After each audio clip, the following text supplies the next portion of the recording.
Hello student, इस video में हम बात करेंगे डीसीए एंड पीजीडीसीए। जो आपकी कोरल ड्रा की बुक है उसमें यूनिट नंबर, जो आपकी डीसीए रहेगी उसमें यूनिट नंबर आपकी 3 रहेगी, किसमें डीसीए में, और जो पीजीडीसीए में वो यूनिट रहेगी आपकी, वो यूनिट नंबर कौन सी रहेगी? 1 रहेगी। ठीक है ना। कोरल ड्रा आपकी बुक है, इसके मैंने क्वेश्चन आपको इस यूनिट के एक वीडियो बनाया था, उसमें मैंने आपको इसी यूनिट के 2 क्वेश्चन समझाए थे। अब उसी यूनिट के आपको मैं 3 क्वेश्चन और इस वीडियो पर लेके आया हूं। तो इस प्रकार अपनी एक यूनिट समाप्त हो जाएगी, चाहे वो कोरल पीजीडीसीए की हो और चाहे वो डीसीए की हो। बस इतना याद रखना है, डीसीए की यूनिट नंबर 3 रहेगी और पीजीडीसीए की यूनिट 1 है, जिसमें से मैंने 2 क्वेश्चन आपको बताए थे और 3 क्वेश्चन आपके और आने वाले हैं। ठीक है, तो समझते हैं इन क्वेश्चनों को एक एक करके। सबसे पहला क्वेश्चन है, कस्टम कलर पैलेट को बनाने और संपादन करने की प्रक्रिया को समझाइए। सबसे पहले समझते हैं कस्टम कलर पैलेट क्या होती है। कस्टम कलर पैलेट, जो कस्टम कलर पैलेट होती है वो बहुत सारे रंगों की क्या होती है? सूची होती है, या बोल सकते हो कस्टम कलर पैलेट विभिन्न रंगों की सूची होती है, जो उपयोगकर्ता, जिसमें उपयोगकर्ता मतलब यूजर, जिसमें उपयोगकर्ता अपनी आवश्यकता के अनुसार या अपनी जरूरत या पसंद के अनुसार क्या रखता है? कलरों को उसमें रखता है। किसमें? कलर पैलेट में। अब कलर पैलेट क्या कहलाती है? कलर, जो कस्टम कलर पैलेट है, कस्टम मतलब होता है वो खुद से कलरों को, मतलब यूजर को जिन कलरों की आवश्यकता है वो उन कलर को ला के कलर पैलेट में क्या करता है? रखता है। जैसे मैंने बोला कि मुझे सिर्फ 10 कलर की आवश्यकता है, रेड, ग्रीन, ऐसे करके red, green, blue, yellow, pink, ऐसे मुझे 10 कलरों की आवश्यकता है, तो आप सिर्फ और सिर्फ कस्टम कलर पैलेट में उतने ही कलरों को रख सकते हैं। अब बात करते हैं कलर पैलेट। कलर पैलेट क्या होती है? आपकी जो कोरल ड्रा की विंडो होती है उसमें राइट साइड में यहाँ पे वर्टिकल स्ट्रिप के रूप में क्या दिए होते हैं? छोटे छोटे वर्गों में यहाँ पे क्या दिए रहते? कलर दिए होते हैं। जो ये बॉक्स होते हैं वर्गाकार, इनको कलर बेल्स बोला जाता है। क्या बोलते हैं? Colour bells.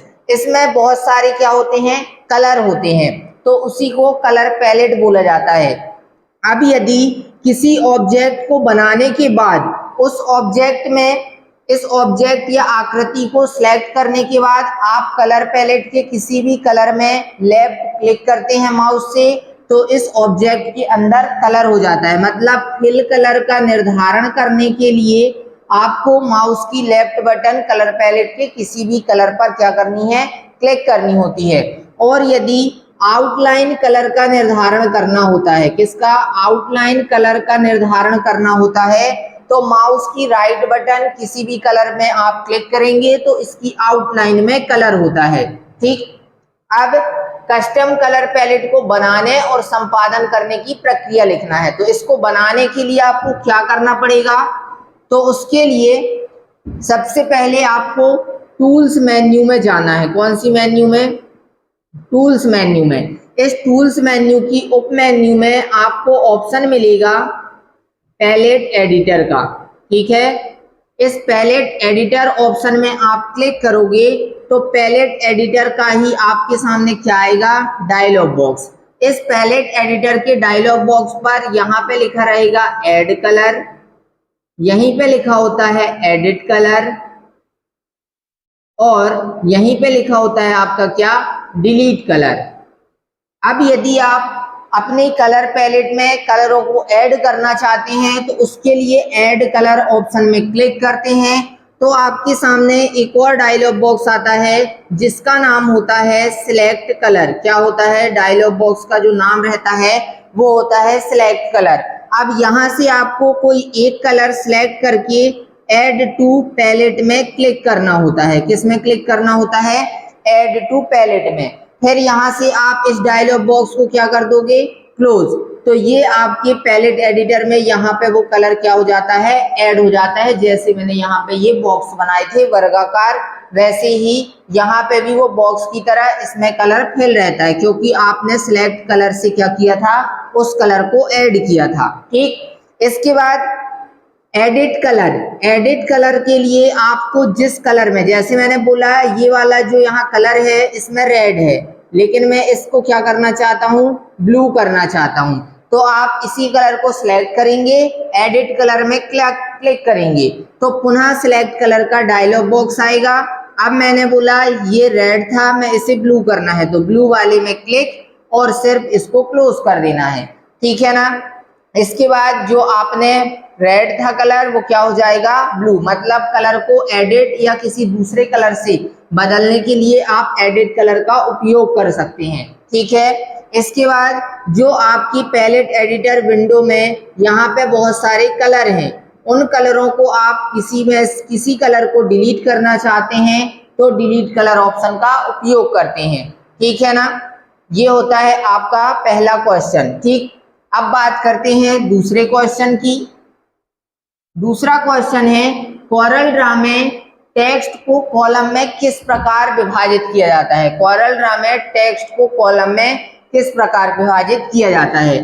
तो सबसे पहले टेक्स्ट को कॉलम में विभाजित करने के लिए आपका जो डेटा है उसे आपको कन्वर्ट टू पैराग्राफ टेक्स्ट, मतलब जो आपका डेटा रहेगा उसे आपको पैराग्राफ टेक्स्ट में कन्वर्ट करना होगा। किस में कन्वर्ट करना पड़ेगा, पैराग्राफ टेक्स्ट में, क्योंकि कोरल ड्रा में दो टेक्स्ट मोड होते हैं, जिसमें पहला होता है आर्टिस्टिक टेक्स्ट और दूसरा होता है पैराग्राफ टेक्स्ट। और जब आप टेक्स्ट को लिखते हैं तो वो बाय डिफॉल्ट आर्टिस्टिक टेक्स्ट में ही लिखता है। इसी कारण से यदि आप टेक्स्ट को कॉलम में विभाजित करना चाहते हैं तो उसे पैराग्राफ टेक्स्ट में क्या करना होता है, कन्वर्ट करना होता है। ठीक है ना। आप मेरे चैनल में कोरल ड्रा की प्लेलिस्ट पर जाके उसमें आप देख लेना कि पैराग्राफ टेक्स्ट और आर्टिस्टिक टेक्स्ट क्या होता है, इन दोनों में अंतर क्या होता है। ठीक, तो यहाँ पे आपको इसको कन्वर्ट करने के लिए पैराग्राफ टेक्स्ट में कन्वर्ट करना होता है। अब पैराग्राफ टेक्स्ट में कन्वर्ट करने के लिए आपको टेक्स्ट मेन्यू पर, कौन सी मेन्यू पर, टेक्स्ट मेन्यू पर आपको ऑप्शन मिलेगा कौन सा, कन्वर्ट टू पैराग्राफ टेक्स्ट का। ठीक है, कन्वर्ट टू पैराग्राफ टेक्स्ट का ऑप्शन मिलता है। जब आप कोई टेक्स्ट लिखते हैं, टेक्स्ट को लिखने के बाद आपको पिक टूल को सिलेक्ट करना है, इसके बाद आपको टेक्स्ट मेन्यू के इस ऑप्शन में क्लिक करना है, तो ये जो डेटा रहेगा आपका पैराग्राफ टेक्स्ट में कन्वर्ट हो जाता है। अब आप इसे क्या करेंगे, टेक्स्ट मेन्यू में जाएंगे पुनः, और उसमें आपको ऑप्शन मिलेगा कौन सा, टेक्स्ट मेन्यू में आपको ऑप्शन मिलेगा फॉर्मेट का। इस फॉर्मेट ऑप्शन में क्लिक करोगे तो आपके सामने कैरेक्टर फॉर्मेटिंग डॉकर विंडो आती है। कौन सी, कैरेक्टर फॉर्मेटिंग विंडो आएगी, जिसमें आपको तीसरा टैब रहता है। कौन सा तीसरा टैब रहेगा आपका, कॉलम का। इस तीसरे टैब पर आपको यहाँ पे नंबर ऑफ कॉलम का ऑप्शन मिलेगा, नंबर ऑफ कॉलम। यहाँ पे आपको नंबर ऑफ कॉलम में कॉलम की संख्या टाइप करनी है जो पहले से 1 होती है। तो आप यहाँ से कॉलम की संख्या टाइप करेंगे तो जो आपका टेक्स्ट रहेगा वो कॉलम वाइज विभाजित हो जाएगा। मतलब यहाँ पे इतना लिखा, फिर यहाँ से लाइन नहीं खींची रहेगी, लेकिन वो आपको समझ में आएगा कि कॉलम जो है डिवाइड हो गया है, इस टाइप से। ठीक है ना। तो ये होता है आपका दूसरा क्वेश्चन। टेक्स्ट मेन्यू में आपको फॉर्मेट ऑप्शन में क्लिक करना है। पहला ही ऑप्शन इस मेन्यू में मिलेगा फॉर्मेट का, उसमें आपको तीसरे टैब मतलब फॉर्मेट में आप क्लिक करते हैं तो कैरेक्टर फॉर्मेटिंग विंडो आएगी, जिसमें आपको तीसरा टैब कॉलम का मिलेगा। इसमें आपको नंबर ऑफ कॉलम में कॉलम की संख्या टाइप करनी है, या यहाँ से माउस से आप क्लिक कर करके बढ़ा भी सकते हो। ठीक है ना। इसके बाद बात करते हैं इस यूनिट के लास्ट क्वेश्चन की, जो आपका है कोरल ड्रा में कलर पैलेट का क्या उपयोग है, इसे डॉक और फ्लॉट किस प्रकार किया जाता है। तो कोरल ड्रा में जो आपकी कलर पैलेट होती है वो कोरल ड्रा की विंडो में यहाँ पे राइट साइड में वर्टिकल स्ट्रिप में, बाय डिफॉल्ट रूप से कोरल ड्रा की विंडो राइट साइड में प्रदर्शित होती है। जो वर्टिकल स्ट्रिप के रूप में प्रदर्शित होती है, जिसमें विभिन्न कलर वेल प्रदर्शित होते हैं। विभिन्न कलर वेल मतलब इन सब बॉक्सों में बहुत सारे क्या होते हैं, अलग अलग कलर भरे हुए होते हैं। ठीक है, ये यहाँ पे 2 स्क्रॉल बार भी होते हैं, जिनकी सहायता से आप यहाँ से और भी कलर नीचे से ऊपर ला सकते हैं, मतलब आपके सामने जो दिखेंगे, और यहाँ से जो ऊपर चले गए हैं उनको वापस नीचे लाने के लिए इस स्क्रॉल बार का उपयोग किया जाता है।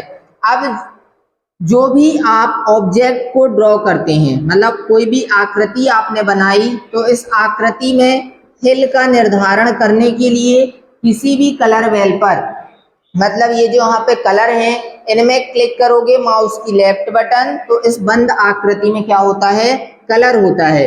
और यदि आप आउटलाइन में कलर करना चाहते हैं तो माउस की राइट बटन को क्लिक किया जाता है। ठीक, अब इसके साथ साथ यदि आप कलर पैलेट को डॉग और फ्लॉट किस प्रकार किया जाता है, तो डॉग और फ्लॉट का मतलब होता है, जैसे मैंने बोला कि ये जो कलर पैलेट है ये अपने बाय डिफॉल्ट स्थान पर है, तो इसे बोला जाता है क्या, डॉग।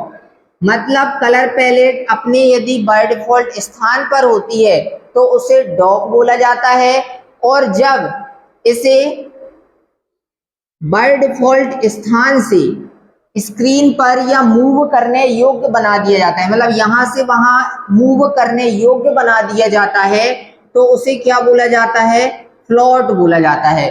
यहाँ पे आपके 3 डॉट होते हैं, जिनमें आप डबल क्लिक करते हैं तो जो कलर पैलेट होती है वो आपके वर्किंग एरिया पर आ जाती है, मतलब जो कोरल ड्रॉ की विंडो होती है यहाँ पे, वहां पे आ जाती है वर्किंग एरिया में।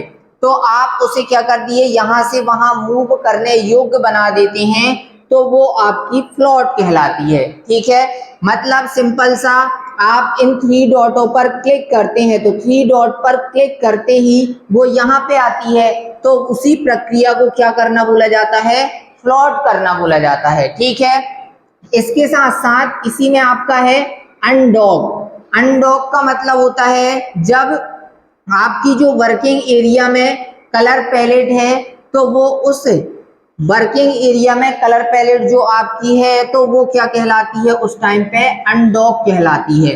लेकिन अनडॉक आपने किया कैसे, तो वो जो अनडॉक किया आपने उसी को फ्लॉट कहा जाता है। मतलब ये 3 डॉट में आपने क्लिक करके इसे यहाँ वर्किंग एरिया में लाए, तो वो लाने योग्य मतलब मूव करने योग्य आपने उसे बनाया, तो वही क्या कहलाता है, फ्लॉट करना कहलाता है। ठीक है ना, तो मैंने आपको ये यूनिट नंबर 1 पीजीडीसीए और यूनिट आपकी 3 है डीसीए में, ये मैंने आपको कंप्लीट कर दी है। अब मैं अगले नेक्स्ट वीडियो में आपको यूनिट नंबर 4 रहेगी डीसीए की, यूनिट नंबर 2 रहेगी किसकी, पीजीडीसीए की। जो इम्पोर्टेंट क्वेश्चन है 5 वो मैं आपको लेकर आऊंगा। ठीक है, तो मैं इस वीडियो को यहीं फिनिश करता हूं। वीडियो आपको पसंद आए तो वीडियो को लाइक करें और चैनल को सब्सक्राइब करें। धन्यवाद।